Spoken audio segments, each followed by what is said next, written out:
السلام عليكم. بالأمس صدرت اللائحة التنفيذية فيما يتعلق بالحصول على الجنسية التركية من خلال شراء عقار ب 250 ألف دولار. طبعا نحن حكينا عن قانون الجنسية الجديد وحكينا عن الخطوات اللازمة للحصول على الجنسية من خلال شراء عقار ب 250 ألف دولار، والآن رح نحكي عن بنود اللائحة التنفيذية التي تم إرسالها إلى الطابو. البند الأول بقسم المستثمرين العقاريين الراغبين في الحصول على الجنسية إلى قسمين. القسم الأول هم الذين حصلوا على عقارات في تركيا بقيمة مليون دولار في الفترة ما بين 12/1/2017 والفترة ما بين 19/9/2018. سيستمر قانون المليون دولار ساري المفعول على هؤلاء المستثمرين. أما القسم الثاني اللي رح يستفيدوا من قانون الجنسية الجديد ب 250 ألف دولار فهم فقط الأشخاص الذين تملكوا بعد 19/9/2018. البند الثاني ينبغي الحصول على تقييم عقاري للعقار من خلال شركات مصادق عليها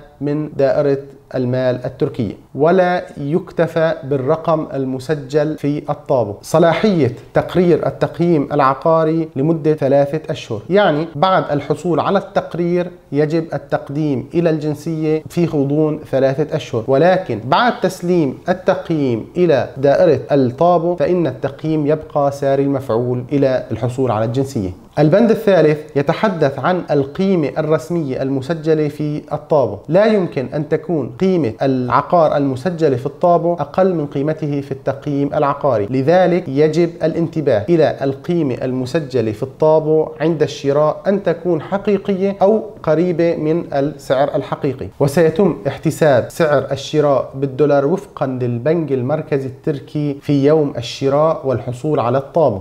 البند الرابع مهم جدا، يتعلق بإرسال الحوالات من المشتري إلى البائع. جميع الحوالات يجب أن تكون من خلال البنوك بشكل رسمي، وسيتم طلب إرسال من المشتري مختوم وموقع من البنك المرسل، وإيصال استلام من البائع موقع ومختوم من البنك المستلم. يعني لا يمكن أن تقوم بإعطاء الدفعات للشركات باليد، يجب أن تكون من خلال البنك.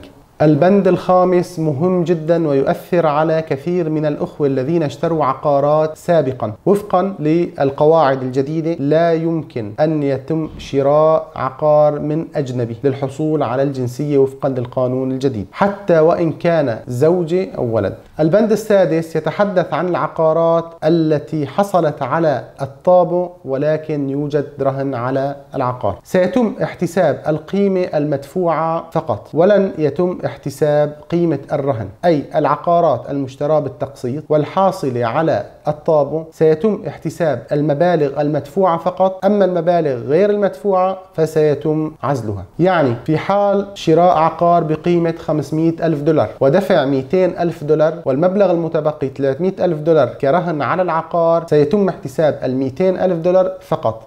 أخيرا، وفقا للشروح الموجودة في اللوائح التنفيذية يجب أن تكون قيمة العقار في سند الملكية وفي التقييم العقاري أعلى قليلا من المبلغ المطلوب في المرسوم. يعني أن تكون قيمة العقار مثلا 255 ألف دولار، 260 ألف دولار، حتى لا تحدث مشاكل أثناء التقديم. كما ذكرنا في الحلقة السابقة سيتم وضع شرح على صك التمليك الطابو بأن هذا العقار لا يمكن بيعه لمدة 3 سنوات بهدف الحصول على الجنسية. إلى هنا تنتهي حلقتنا المتعلقة باللوائح التنفيذية المرسلة إلى دائرة الطابو. في الحلقة القادمة سنتحدث عن المكاتب التي أسست في أنقرة واسطنبول لتسهيل أعمال المستثمرين من نقطة واحدة.